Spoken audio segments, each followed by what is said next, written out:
store. And then what else? That's it. That's everything for the day? Usually, yeah. Maybe a protein bar for a snack here or there if I'm hungry. That's actually not that much. No, it's probably like 2,000, 2,500 calories, somewhere in there. But also, I'm not moving around a lot at this desk. Yeah, that's the thing. Well, you walk every day. I try to. I mean, it's not a lot. Oh, okay. You're crushing 6 eggs for lunch? 6 eggs, yeah. I love 6 eggs. How do you do them? Just scramble them up. I should have known that you're not going anything special here. I know, it's a horrifying diet. You do cheese with them? No. Try not to do any dairy. So, all right. It's tough living in Wisconsin. It's like sacrilegious. 2 cans of tuna, 6 eggs, and a pound of spinach each day. And turkey, yeah. I don't know. The spinach probably is less. Who knows? Just a container of it. Are you cooking it, or are you just eating like the... Straight out of the container. Oh, yeah? Wait, hold on. Are you putting anything on it, or are you just crushing like spinach with nothing on it? Nothing on it. Every day? Dude, yeah. I have a roommate now. I would say you should ask him. He'll tell you. That is crazy, dude. Hey, It's not that bad. What? It's not that bad. But is that your dinner? You have to have a turkey. dinner. That and a pound of turkey. Oh, you didn't mention a pound of turkey the first time. I think you were laughing when I said it. Oh, you eat a pound of turkey with it? Yeah, not with it. They're separate. What's going on, everybody? Welcome to the Stochastic.com NFL Showdown Strategy Show. 10.5 point spread today between the 49ers and the Giants. Kyle Juszczyk day, maybe. That's what happens in showdowns, baby. We're going to talk about it. Happy to have you guys with us as always. Hey, one single thing before we get started here. Take a second. Hit that thumbs up. Subscribe to the channel. Leave a comment down below if you're listening or watching it after the fact. We do our best to respond and read to all of those. And if you guys are listening and you want to check it out in podcast form, it might be easier for you, especially commuting, whatever it may be that you do, turn the phone off. You're mowing the lawn. You don't have YouTube Premium. All of our shows available on podcast platforms, whether it's Apple Podcasts, Spotify. Hell, it could be one of those ancient podcast platforms that we somehow still upload to. We got you covered. And check out all of our podcast exclusive content. We're going to be doing more of that going forward. But right now, every Tuesday, single game 3-max showdown or main slate strategy, Ben Ross and myself. You guys have loved that. We're doing it every week. It's under 30 minutes. Same with the afternoon breakdown on Friday. If you have to bookmark it and come back and set a reminder for Sunday when things go south, we got you covered on that as well. You won't find that out there anywhere else. So make sure you're in the podcast, subscribe to that, leave a rating, review, and or just check out all of our stuff. We'd appreciate it. I think you'll like it. Anyway, happy to have you guys with us. I'm Dave Loughran, @Lafayette_D on the X. Joined by Matt _Gajewski. Well, Matt Gajewski @ Matt _Gajewski. Gajewski, in case you have trouble finding that one. What's up, man? Not much, man. It's been 2 days without football. It seems like an eternity.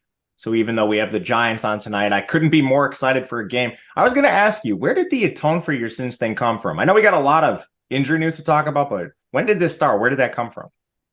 Yeah, I have an odd brain that just creates things out of thin air sometimes. I don't know. I just said it one day and I was like, that sounds nice. Atone for your sins here.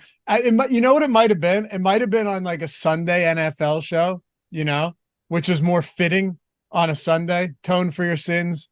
Yeah. Bow down before the YouTube overlords, because that was also at the time where the algorithm was all whacked, right? And like, the certain stuff was getting deboosted and other stuff was with the algorithm was getting boosted. So I don't know. I wish I could tell you. It's not something that I sat down and I was like, let me think of a stupid gimmick to come up with to hit the like button. No, it just happened. But I like it and it stuck. Me too. Everyone says it now. People before the stream even starts are in chat saying they atone for their sins. And I did as well. Yeah, awesome. Yes, you have atoned. I have atoned. I told you before the show, my body's beat up from some men's league hockey last night.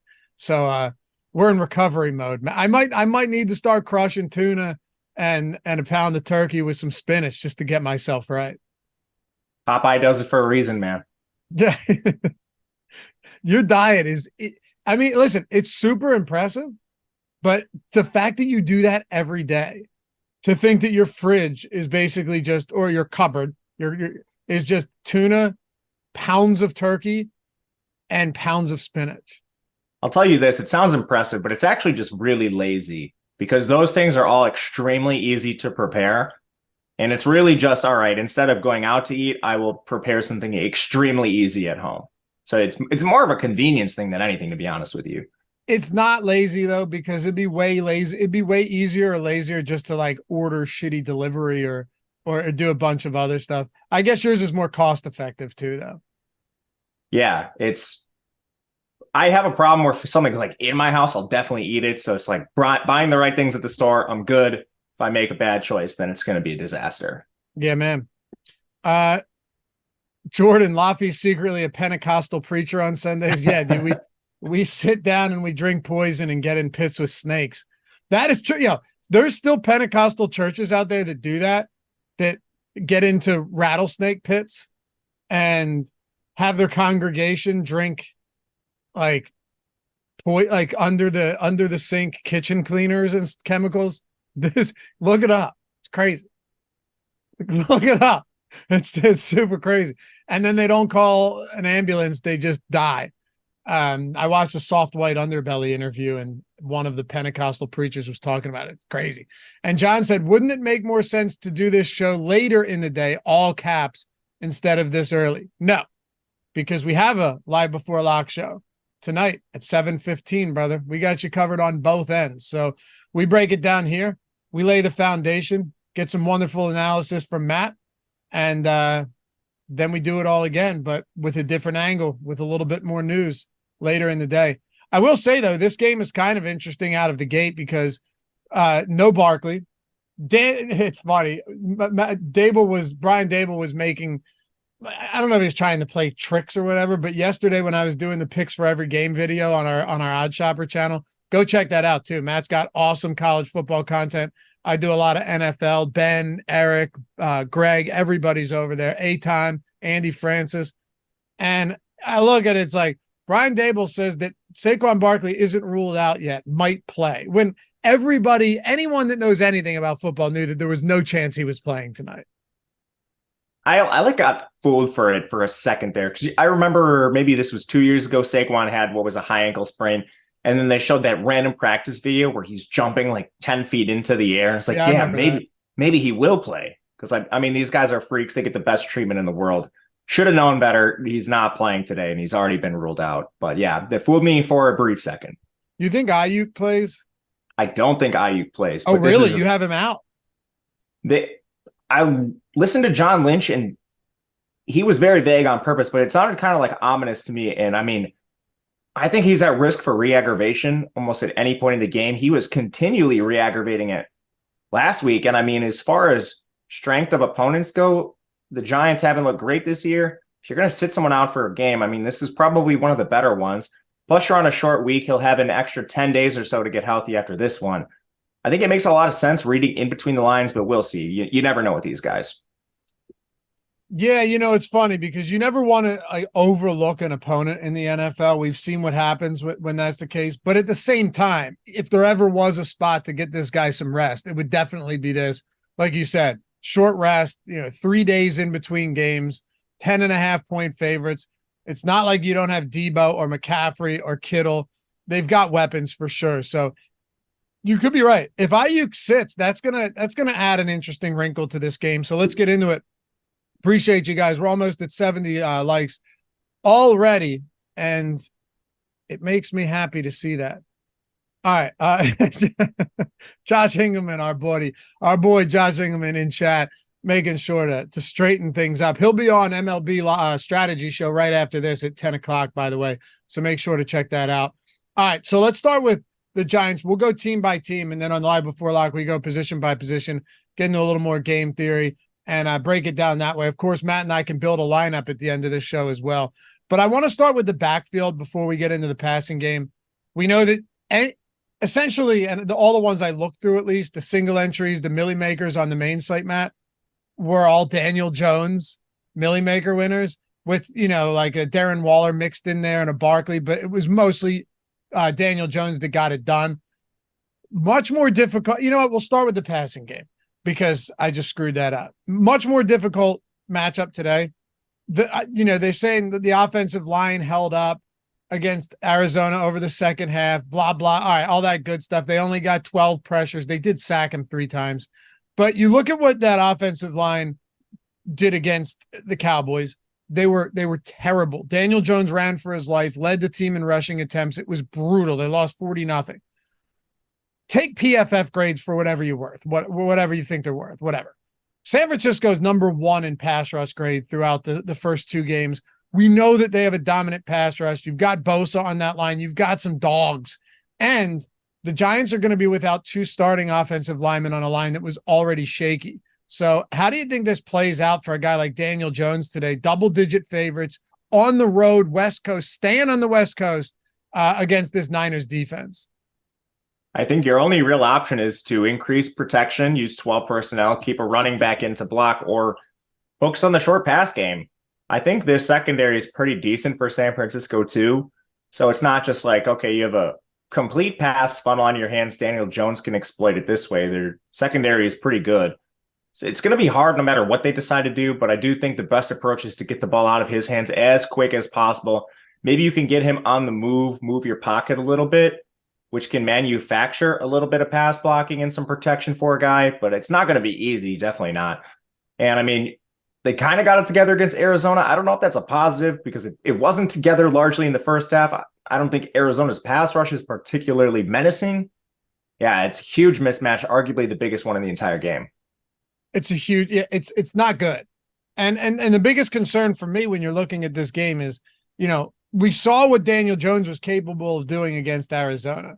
Matt, I don't know how much of that should be, celebratory towards the Giants offensive line or just an indictment on the Arizona defense. Like, there's a few guys that I think have outperformed expectations on that Cardinals defense, but for the most part, there's a bunch of just cast-offs and nobody. And now Buda Baker's on the IR. He didn't play in week 2.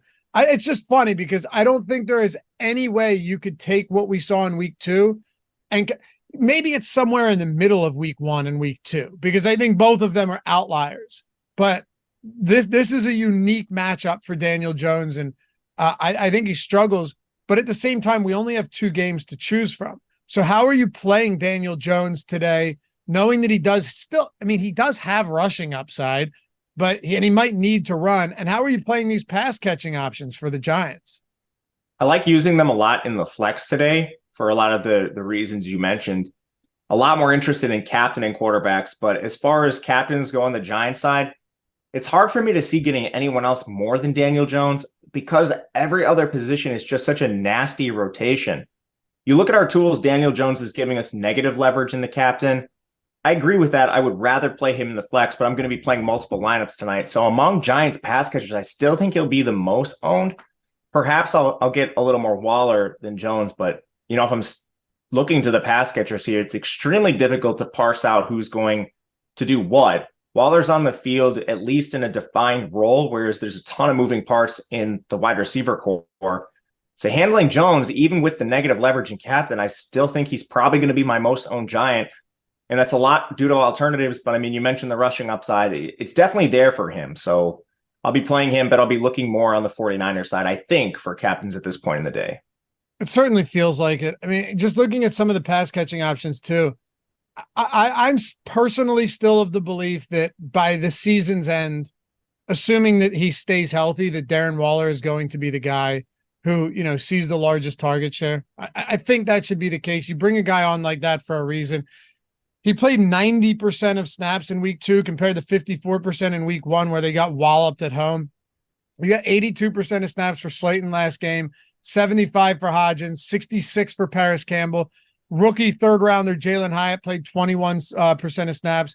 And if you remember too, it was it week 1 again, I think it was the Cowboys game where Hyatt got targeted. It would have been an easy first down pickup on a 15-yard reception down the middle. and he just straight off the numbers, like the kid from Little Giants.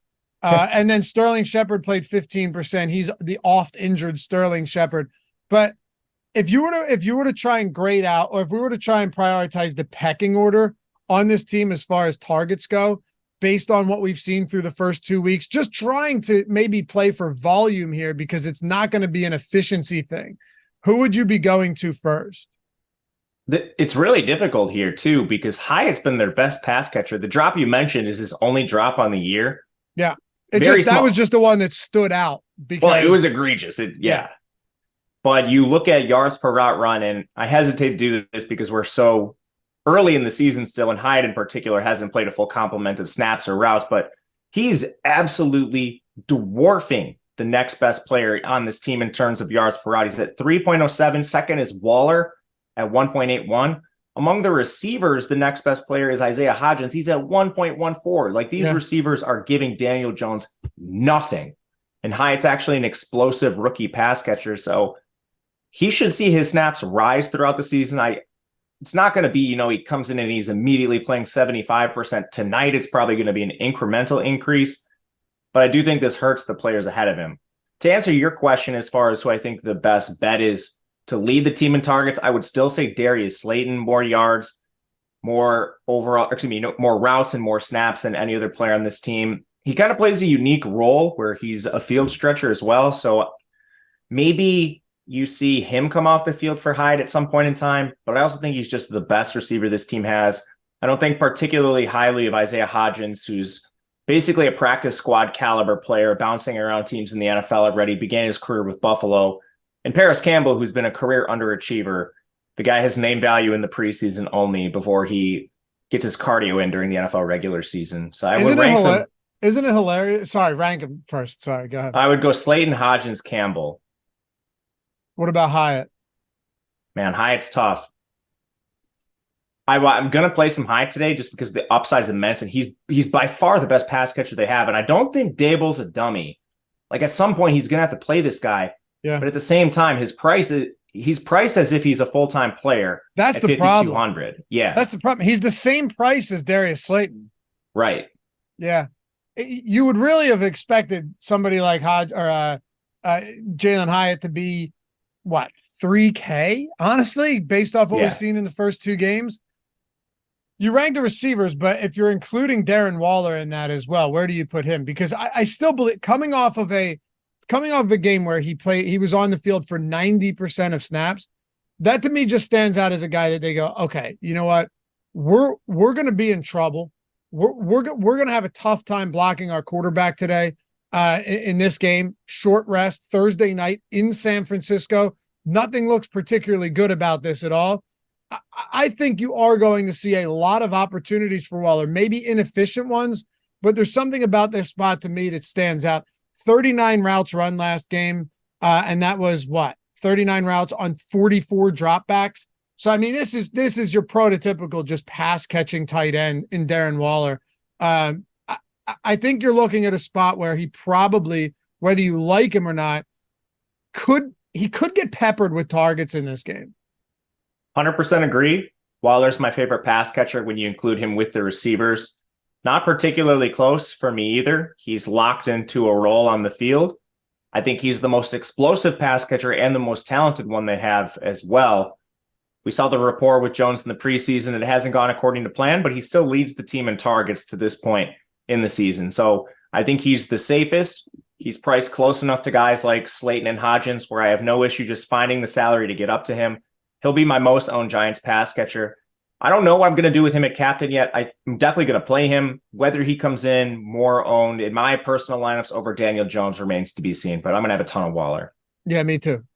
Me too. It is the one spot that I don't like to say I feel comfortable with it, but I think, wouldn't you agree in a game like this where you're double-digit dogs, you're just playing for volume, not efficiency or anything like that. And that's the spot that's the thing with Jalen Hyatt. Is the efficiency on limited routes and snaps going to be there? I don't know. But at the same time, like you said, maybe Brian Daboll realizes we need to get another playmaker on the field or else we're going to be in big trouble. Yeah, I 100% agree. I don't really see a way Waller fails among these pass catchers. If he fails, I think it's because the whole pass game fails, not him specifically. Right. Matt Giraldi, Wandale is supposed to play, but how much is going to be a question mark? Yeah, I have no idea. I mean, Wandale Robinson, ever since he was drafted, Matt, and it's not like he's some late round flyer draft pick. Ever since, what was he, third or fourth round? He was a second rounder. Was he second round? Yeah. How many years ago? 2. He's in his sophomore year. So what? They drafted. They drafted Tony the year that they wanted Devontae Smith, right? Yes. Then they drafted Wandale Robinson in the second, and then Jalen Hyatt in the third this year. Yep. Right. Okay. I don't know how much. My guess is he plays sparingly. He hasn't seen the field once this season yet. Understandably, they need things to work, and these receivers are not helping. But do you think Wandale Robinson's worth a flyer if he gets on the field?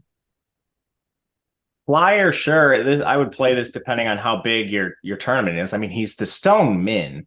So if he plays like 14 snaps, what does he really have to do at $200? I guess. I don't think there's like a ceiling to captain him or anything like that. We know he's a slot receiver. Their full-time slot receiver this year has been Paris Campbell, who you and I do not think all that highly of. So I think that comes directly at Paris Campbell's expense. But I mean, you're also going to have to watch inactives. Like if he truly does play tonight, and seems to be a lot of optimism here, who's inactive then? They're going to have one of these receivers probably not play. If I had to guess, I would say Sterling Shepard is the most likely to be inactive of this group, but you're going to have to wait for this late news. If he truly is playing, I think when he's on the field, you probably do see him scheme some plays. So I'd be interested at the Stoneman, yes. Returning from an ACL injury, first game back. Yeah.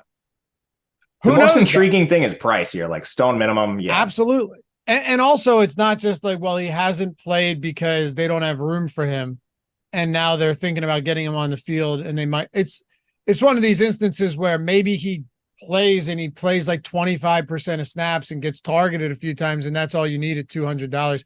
I think it's a totally valid question from Matt. Like if he's on, from Matt Giraldi, if he's on the field at minimum salary, you could get pretty weird and do some stuff. And my assumption is that Wandale Robinson gets no ownership, even if they say, even if they say that he's good to go. We know how limited he's going to be. How much, if you had to guess, how much ownership do you think Wandale Robinson gets? I don't think it's going to be a lot. And a lot of this comes down to, we have alternatives down here. Ronnie Bell's the Stoneman. You want to get a little bit more expensive than these guys. There's players around like 1K. Daniel Bellinger, New York's been using a lot of 12 personnel. Juszczyk plays a lot at $400, even though he's not particularly involved. But even above that, like Sterling Shepard, assuming he's active, Elijah Mitchell, Kyle Shanahan has been very vocal about him getting more work. There's just a dearth of options down here near the Stone minimum where I don't think you're going to see all this ownership locked in on one player, Robinson or otherwise. All right. Yeah, you're right. Juszczyk in showdowns. We've seen that happen before. We've seen that work. Yeah. In the Super Bowl too. Did he? Oh, yeah. I remember there was the one game though where it was might be the best showdown slate I ever had, because I guess it was Eli Mitchell was out. Hell, it might have still been Raheem Mostert at this point. I don't remember. I don't think it was though. Either way, a bunch of guys were out. I think Jeff Wilson was out as well, and everybody went to Trey Sermon. Oh. And you remember Trey, and he got like 3 carries, did nothing with him, didn't play the rest of the game, and Juszczyk scored and ended up having like a 30-yard reception or something like that. Sometimes that's all it is, man. You look at that crazy Monday night slate with the 2 games this past Monday.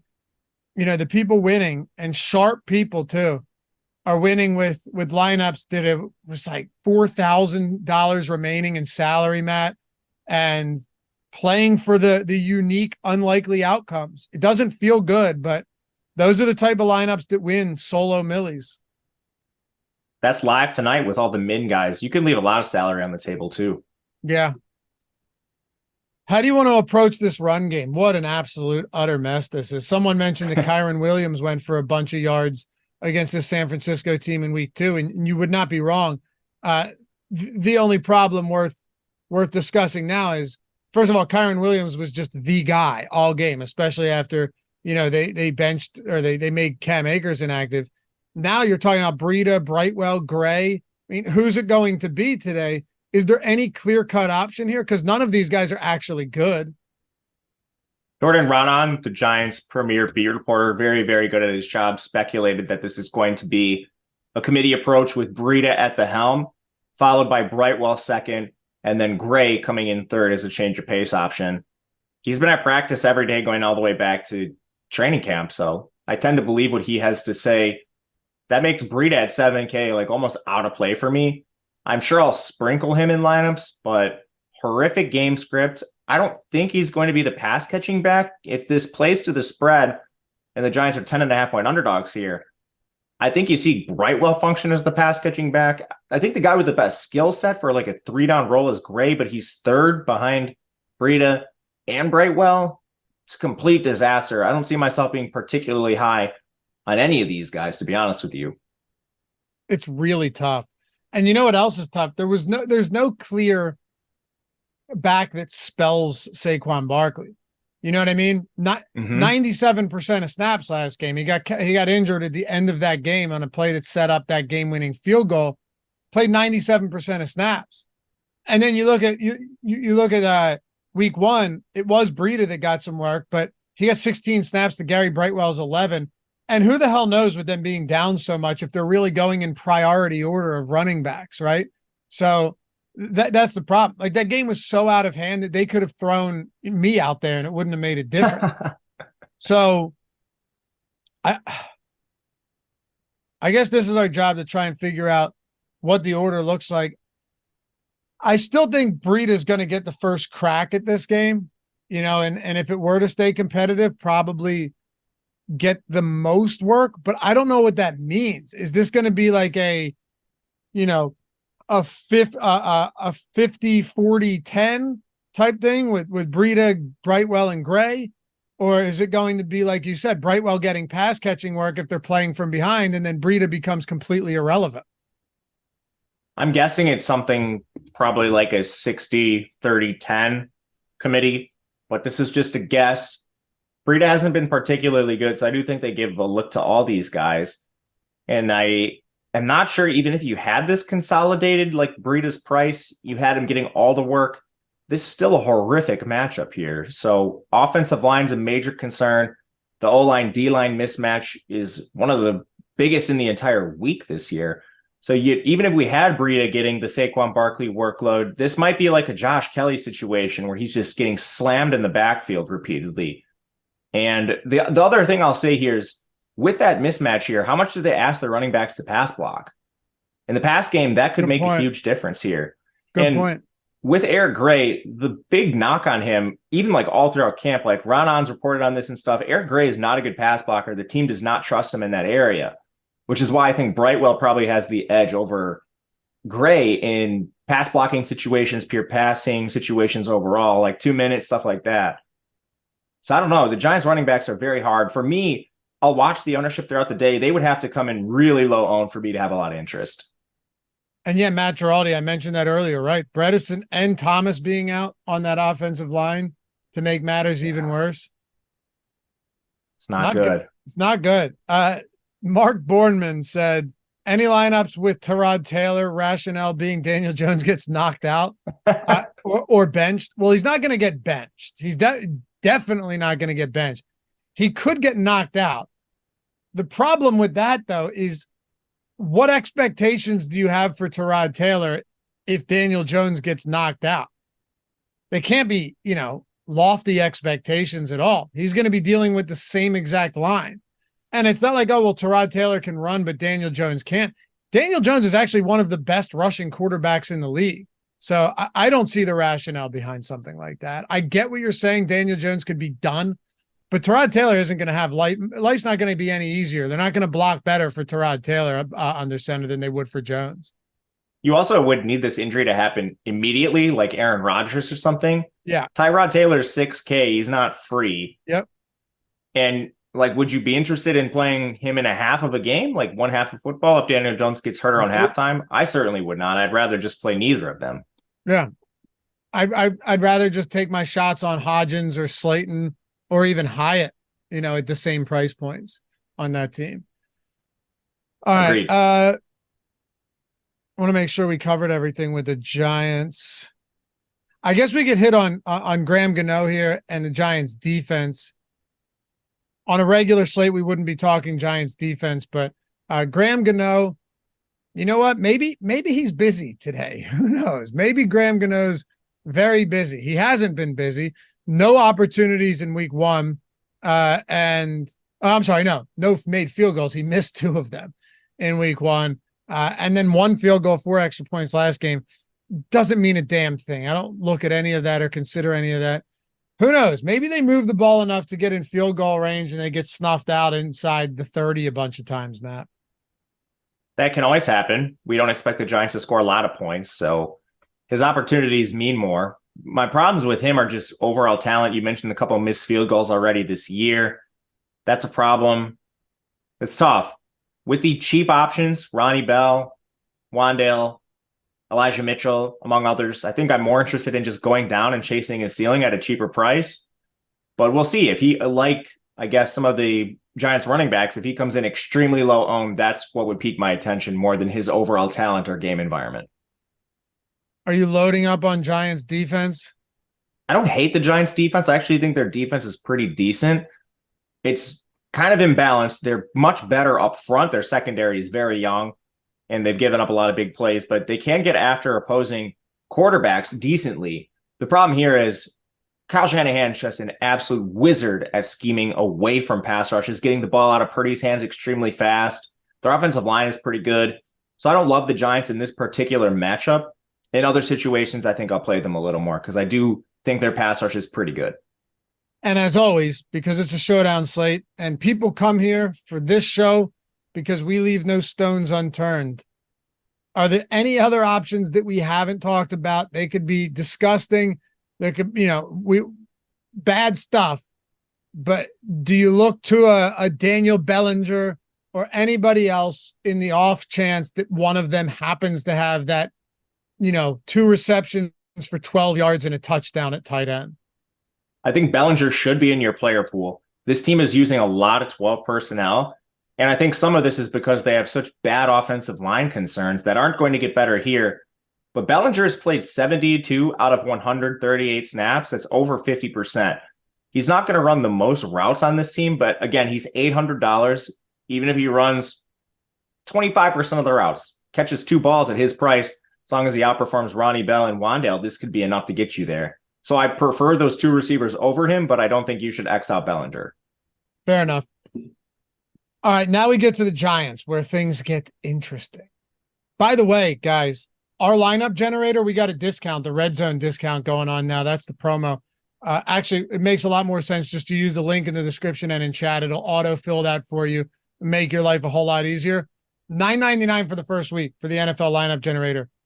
You guys that were with us through NBA and MLB season know how sick these tools are. We had I loved doing the Hall of Fame segment every week because we had so many MLB lineup generator wins.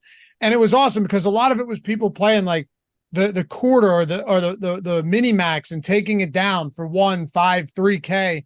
And then other people with bigger wins, 10, 15K using the lineup generator. But for NFL, what makes this far more unique than any of our other lineup generators, we've got showdowns as well. And Matt and I can actually see what some of these lineups look like now. But it's super simple. You go into the lineup generator, right? You decide, first of all, what slate you want. You want the main slate, DraftKings, FanDuel. You want the showdown slate. We're going to use the showdown slate for this one. Then you can go in and you can go, all right, do I want to build all lineups? Do I want to build chalky? Do I want to go contrarian? Matt, I feel like we should go contrarian lineups just for the sake of this show, right? If we're talking like large field. Yeah, definitely. That's what I always do if I'm playing the milli, anything of that size, for sure. What would you, if you were doing like the 3 max or a single entry where the prize pools aren't bad at all? Some of them are like 75, 100K. What would you build for something like that in a 5 to 10,000 entry field? Would I you would go go, balanced? yeah. And what I like doing with the lineup tool is so when you do balance, you're going to get a pretty wide gap in the individual lineups on the ownership projection.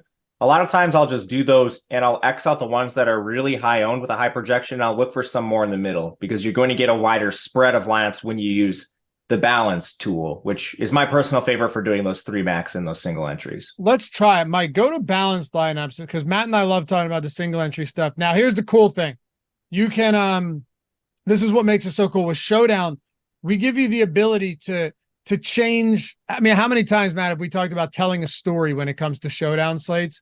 You want to be able to tell a story. You want your lineups to be built around how you think the game goes because it's only one game. So, Mike, I'm going to say, let's just say the Giants, let's just say the Giants keep this game close. Go to the third option down. Giants up 6, San Francisco down 6. Go to that third option down, and let's see what type of lineups we get here. Now, you can see the optimal projection, and you can see how chalky it is, what the ownership looks like as well. And Mike's got it on the screen. See all of these lineups, save the ones you like, discard the ones you don't like. You also see those arrows. You can swap out a player and swap another one in if you want to do that as well. Usually, Matt, you're looking for stuff. You don't want something that's all the way projected at the top that also is all the way projected spiked to as chalky as it gets either. So like you said, you're trying to find some balance, a well-projected lineup, but like that last one was really good, not chalky at all, projected really well. Save 20 of them, Mike. This tool's awesome. $9.99 for the first week, guys. Definitely recommend this. Even, you know what? Take it for a test drive. If you're someone that doesn't have a lot of time in the day and you're just looking for plus EV lineups, because we're simulating thousands of lineups behind the scenes, throwing out the bad ones, only giving you the plus EV lineups. That's what this does. So if you don't have a lot of time, you get home from work, you're busy, you got stuff going on, or if you're only playing a few bucks a day, still well worth it, especially when you get that nice win. They can see all your exposures. Mike, toggle on stack exposures too. So, I'm sorry, no point in doing stack exposures for a showdown slate. Thank you, I know. But yeah, for like main slate, you would go to stack exposure and stuff like that. All your player exposures here. It's awesome. Link in the description and in the chat if you want to check that out. Less than $10 for the first week. Awesome, awesome tool for building great NFL lineups and making it quick. All right. Let's go to the Niners and start with Christian McCaffrey. I mean, this is kind of where we've not started and ended with the San Francisco this season because they do have guys that produce. I'll be completely honest with you, Matt. I knew that McCaffrey was going to be heavily involved this year, obviously, right? I was surprised to see that Elijah Mitchell, he didn't step on the field last game. Like I thought they were at least going to spell him a little bit. McCaffrey played 100% of snaps in week 2, 85% in week 1. I know you said they want to get Mitchell involved more, but that is unbelievable to me that McCaffrey played he's the true definition of a bell cow back. I didn't see it coming at this extent. Yeah, McCaffrey rules. I didn't either. I think a couple things work against him here. Kyle Shanahan came right out and said he regrets using McCaffrey that much. I still think McCaffrey gets that usage in competitive games. This is a lopsided double-digit spread, so if you were to draw up a time when McCaffrey gets spelled, this would be that. Yeah. And in the past, they've used Elijah Mitchell more in a change of pace role to preserve McCaffrey, so it's not like this is something unheard of. On today's slate, you have McCaffrey priced as if he's going to play 100% of snaps again. You can make the argument he's slightly overpriced here.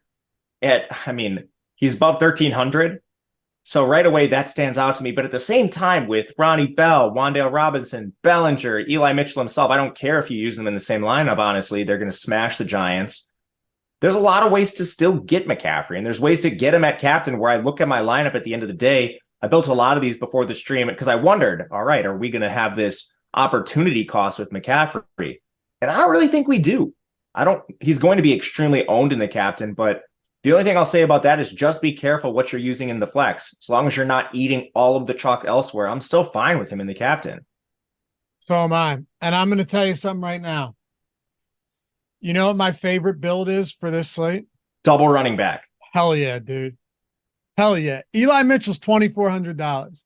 He didn't play last game. I don't know. Look, this could go up in smoke or go up in flames. I don't care. I love the $2,400 Elijah Mitchell as a 10.5-point favorite. And you mentioned a lot of this. But hold on. How about this? McCaffrey, 100% of snaps 4 days ago, right? That's true. I didn't even, the short notice. Yeah. I didn't think of that. 4 days ago. Elijah Mitchell is a totally capable running back. It's not like you're throwing him out there and he's just some garbage rusher. Like every time he's out there, it's, you know what I mean though? He'd be the best back on the Giants today. By far. So if you commit, I'm telling you right now, wouldn't be shocked if Elijah Mitchell sees 10 carries in this game. Me either. We saw it a ton last year when he's healthy. Yep.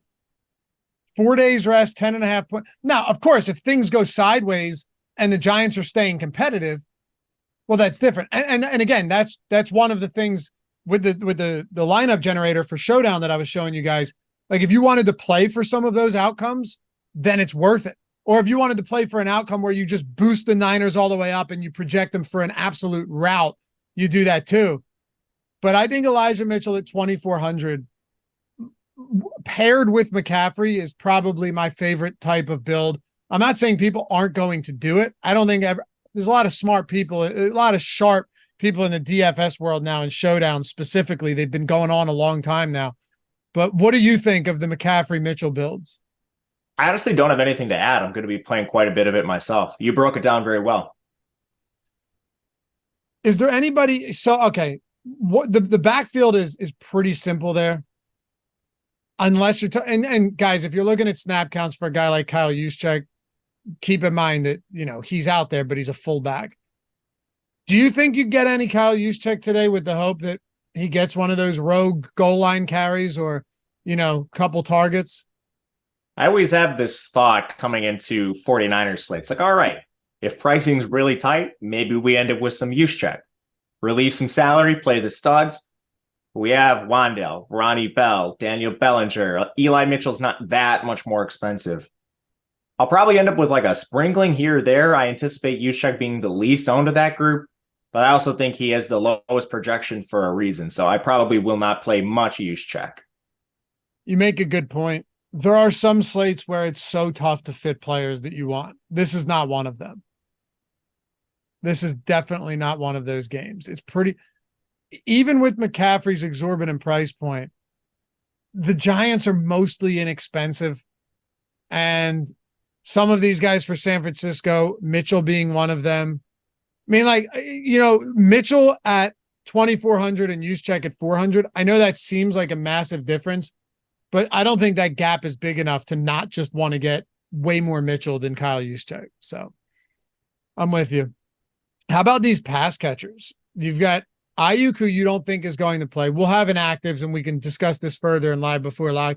We can play it from both angles, though, that he does and doesn't play and break it down that way. But with Deebo Samuel, Brandon Ayuk, George Kittle, none of them crazily priced. None of them crazy. Ayuk's been fantastic to start the season.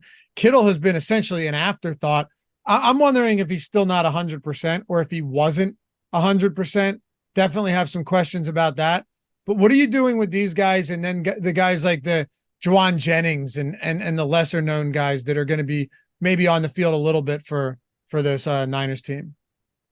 Man, with Kittle, it's the same frustrating stuff every single year. He's so good, but he's blocking so much. Like he's a pretty good snap count, but he's such a damn good blocker that, man, they keep him in more than a lot of other tight ends in this league. And then when you give up, he'll have a 200-yard receiving game.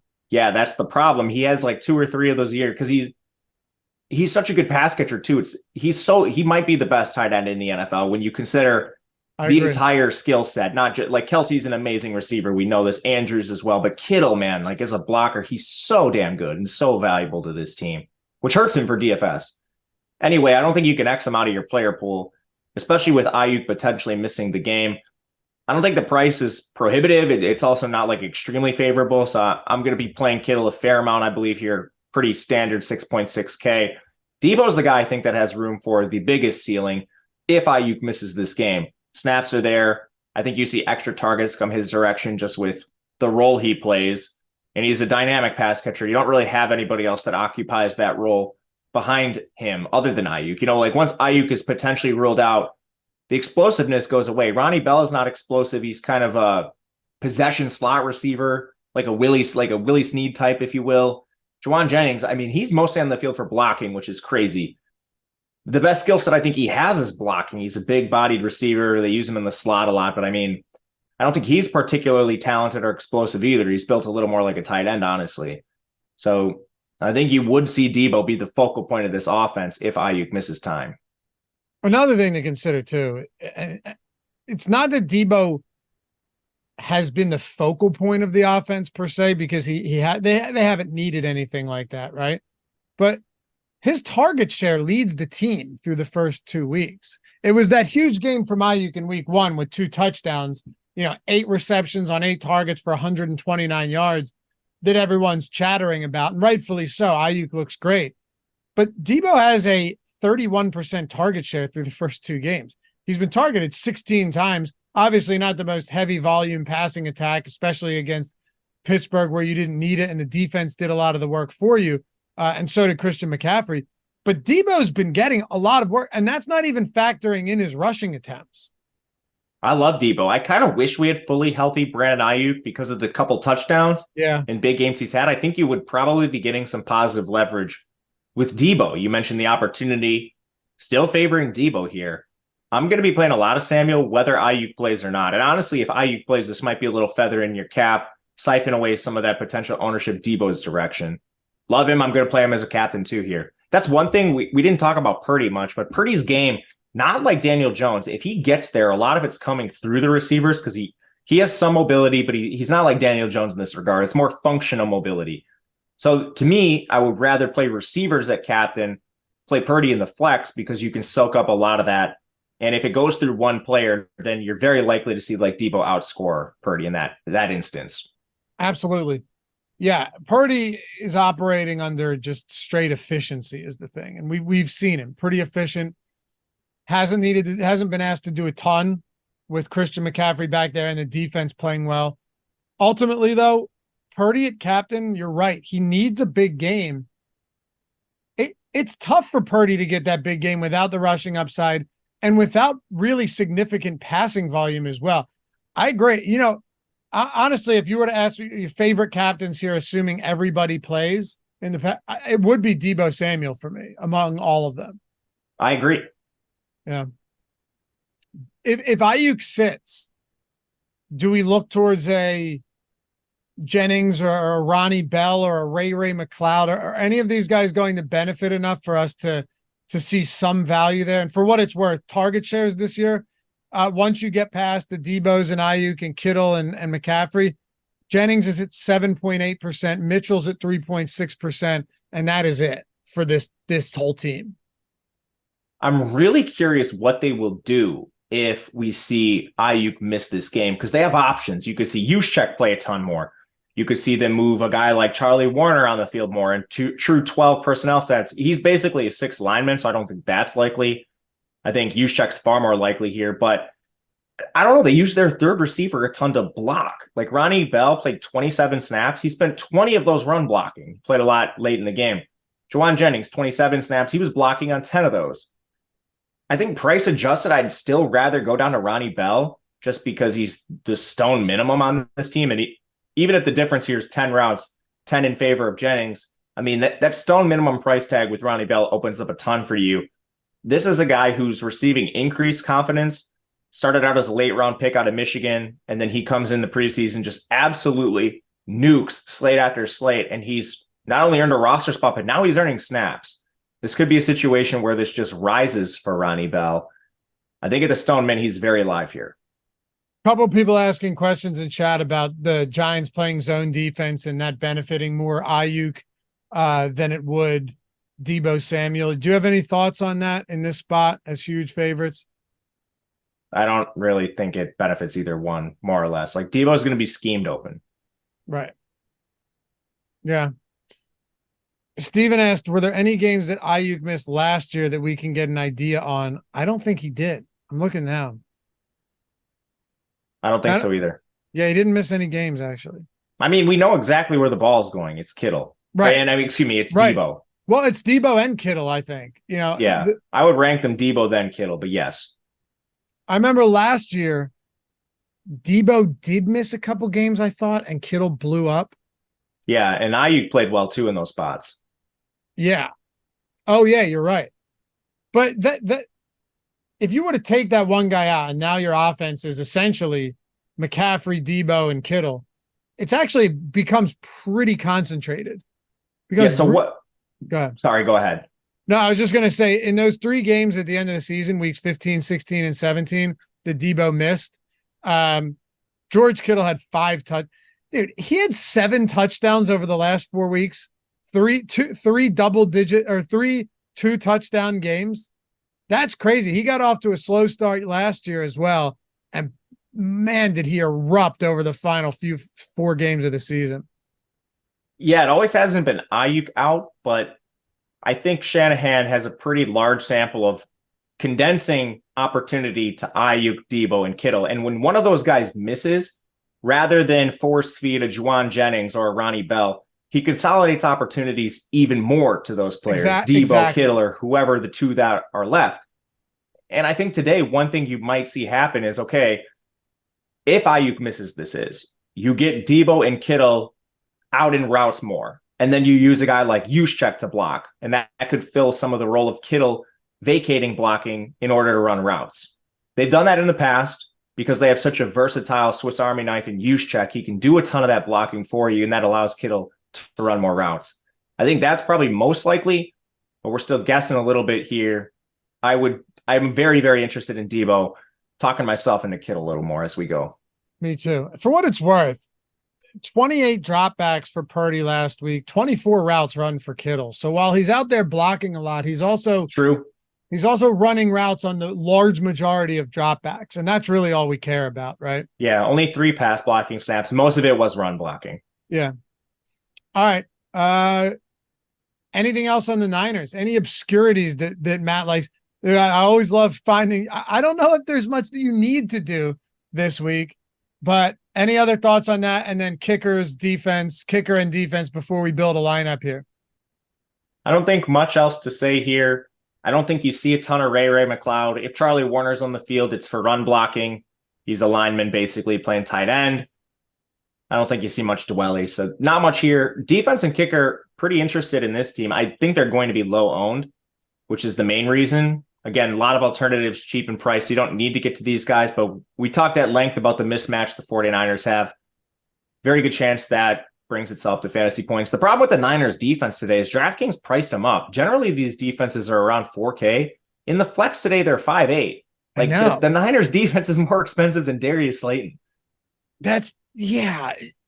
Now listen, if you told me the Lions defense or the Niners defense had 2 strip sack scores, scooping scores, I'd go, yeah, it makes sense. But that's expensive for a defense. I mean, at that price, you need a defensive touchdown. I think I'd rather play Jake Moody, their kicker. Rookie. Guy's a mega leg. He's already made one from beyond 50. Guy rules. All right. You're heavy on like certain kickers now, huh? You have affinity for certain kickers. I've never heard you speak about kickers in that light. Oh, normally I would just defer to AB, but he's not here. I know. We miss him. Maybe we'll bring him back for some guest spots. That would be fun if he would be kind enough to join us. All right, let's build a lineup here. One other thing, guys. By the way, shout out to everybody. We got 630 people watching with us. Thank you to everyone who supports this show, subscribe to the channel, even just watches or hits that thumbs up. It goes a very long way for us. Or you're listening in podcast form, you guys as well. If you want a free week of all of our NFL tools, Matt and I the other day before the show were talking about just how we were going to try and optimize our approach with the NFL lineup generator and the contest generator, or lineup simulator and the contest generator and the post-contest generator or simulator, all that stuff free for the first week. If you hop over to ownersbox.com with the link in the description and in chat, sign up, deposit $10 minimum. Okay. Now, the reason you'd want to deposit there is 1, They have a $500 first match deposit bonus, up to that. If you only have 10, that's fine. If you have the additional funds, if you have that luxury, my recommendation, take advantage of that, right? None of these other DFS sites anymore are giving you those type of bonuses. They also have super flex contests, which is sweet. You no longer have to play a defense there. You can super flex or flex a quarterback into the super flex, go with some really unique builds. It's an unsolved format so far, which makes it even more unique. 2 flex and a super flex. Really fun format. They have showdown slates as well. And Matt, let's be honest here. You're getting all of our tools for the first week. Contest generator, lineup simulator for pre and post contest, ownership, player projections, top stack tool, boom bust tool, lineup generator, we mentioned earlier. What else? Premium Discord, all of our showdown tools, the top single game plays tool, and everything else. You name it. You don't need to buy add-ons. You don't need to do any of that. Everything is right there.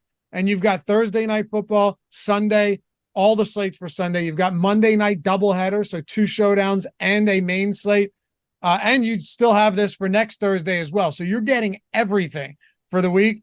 But how about the overlay on Owner's Box? That's probably the biggest factor here, huh? Yeah, I was going to say you've got like 8 approaches to gain EV here. The overlay is insane, but then you're getting all the tools which are going to make you a better player. And what I like too is it's not all on one slate. One slate, anything could happen. You could be an insanely plus EV player, and then boom, something crazy happens you weren't expecting, and you lose. Well, now you have all these different slates that you can attack, and over time, that's going to help you be a winning player. So, I mean, it's an insane deal. I don't have anything else to say. Link in the description and in chat. Get your free week. Sign up at Owner's Box with the link so we can track you. We'll email you back. You'll get, if you do it now, if you do it today, you'll get it before tonight's game for sure. You'll get access to everything. And all of our tools are built for Owner's Box as well, not just DraftKings and FanDuel. So you want to sim some showdown lineups tonight, or for Sunday, you want to look at ownership and projections, we got you covered on all of that. Owner's Box, sponsor of the show. Great site, great tools, great overlay, massive overlay, and all of our tools for free for the entirety of the week. Jorge, thank you for the super chat, just with a wink. Thanks, man. Chris Williams, thanks for those memberships earlier as well. He had his free super chat. Come on, people. Atone, hit that like button. It's easy. Yeah, we'll get to 200. We got 14 to go to 200, and we're going to build a lineup here. So Josh D, all right, real quickly, Matt. They have these lightning lineups on Owner's Box where you're just picking. They give you select trios or triplets, call them what you want, of projections, like 3 players. And then you can select between 3 different pairings. And if you select the right one, you win. That's all it is. And you can keep flipping until you find one you like. I was talking to Neil about this. If you have, because Josh D said he's been killing the lightning lineups. If you have good projections, you could probably destroy something like that if you have better projections than Owner's Box does. Yeah, I love sort of like those little pick'em things you can do where it's entirely projection based. Those are awesome. And there's huge EV on those. Yeah. I was thinking about it. I was like, I got to actually start doing more of those. If we trust the projections over theirs, just make a ton of lineups. And yeah, it's awesome. It'd be almost like playing just a ton of cash games with better projections than the people you're playing against. Be pretty sweet. All right. You went first on Monday. Let's build this lineup out, and you start at captain. Who we going with, man? I'm going to go with Debo. Love the positive leverage here in the Niners offense. All right, you're going Debo. I'm going to throw you a curveball here. I'll also make your life a little bit easier. Let's go Eli Mitchell. I knew you were going to put him in at some point, whether it was now or later. I wanted to do it now because I want to see what happens from here on out now. Well, basically the world's our oyster now. I'm going to throw McCaffrey in, and we've got the double running back build. Hopefully that gives us some leverage. All right. I like it. God, we can kind of do anything now. These are going to be relatively popular builds. I'm going to go with Darren Waller, actually. All right. I'm going to throw Brock Purdy and complete the stack. All right.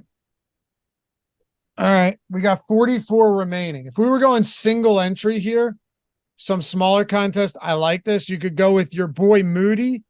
You could go Gano. It gets pretty ugly after that. The only other thinking here, Matt, is if you wanted to go large field and just leave a ton of salary on the table, is there anybody that's worth going to? Yeah, I think you could go down to Wandale would be my preferred in this instance. Would be a ton. Maybe you could upgrade a different position in that instance, but for like mid stakes, like 10,000 entries, I love putting Moody in here. Okay. Yeah. For mid stakes, that's what I'm saying. Like 5,000, 10,000. Let's go with Moody.